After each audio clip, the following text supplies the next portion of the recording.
Have you ever felt the hidden truth lurking in the shadows around you? This story will haunt your dreams.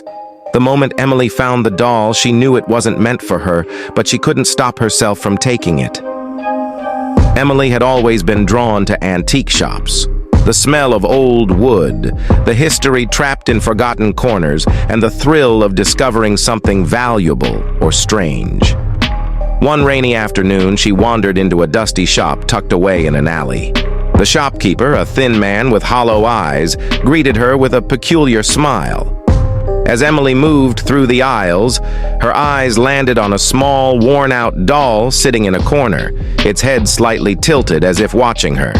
It was a shabby thing, its clothes torn, its porcelain face chipped, and its hair wild and tangled. But there was something unsettling about it. The eyes, those deep, soulless eyes that seemed to bore into her very soul. She shook off the feeling.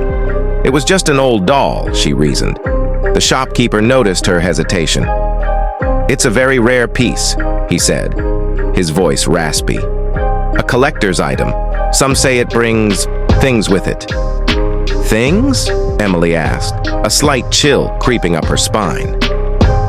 "Strange occurrences. Some believe it's cursed," he added with a shrug, as if it didn't matter. Emily laughed nervously, thinking it was just another sales pitch, and decided to buy the doll. As she left the shop, she felt a strange sense of unease, as though the doll was watching her every move. That night, Emily placed the doll on a shelf in her living room. It felt out of place among her modern furniture, but there was no turning back now. She told herself it was just an antique, nothing more. Still, she couldn't shake the nagging feeling that the eyes followed her wherever she went. Around midnight, as Emily settled into bed, she heard soft tapping noises coming from the living room. Her heart skipped a beat. She tried to ignore it, thinking it was just the wind or the house settling, but the tapping persisted. Slowly, she got up, walked toward the living room, and froze at the sight before her. The doll was no longer sitting on the shelf. It was standing on the floor, its small feet flat against the hardwood. Its head was tilted more than before, its eyes now fully open. Emily could feel her skin crawl as the room seemed to grow colder. "That's impossible," she whispered to herself, stepping back slowly. I didn't move it." But the doll wasn't done.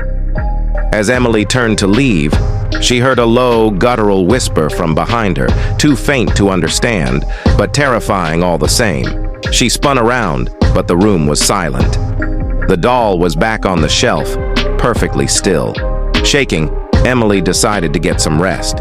She didn't believe in ghosts or curses, and surely there was a reasonable explanation for what happened. But as she lay in bed, she heard the tapping again.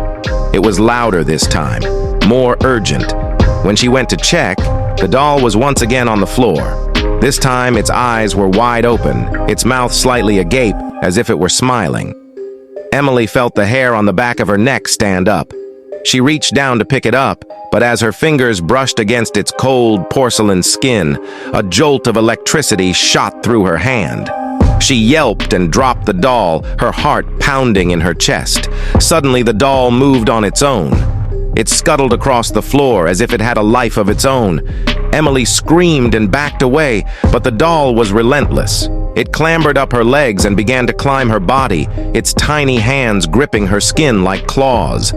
Terrified, Emily ran out of the apartment, her mind racing. She couldn't leave the doll there. It would follow her. She knew it. It was like the doll was alive, like it had a mind of its own, a mind that wanted something from her. She grabbed her coat and dashed out into the pouring rain. She didn't stop running until she reached the park at the edge of town. As she caught her breath, she looked down at the doll in her arms.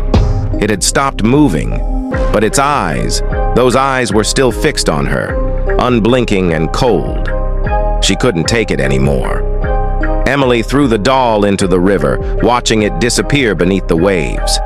For a moment, she felt a strange sense of relief, as if she had escaped whatever curse the doll had placed on her. But as she turned to leave, she heard it. A soft, almost inaudible whisper carried on the wind.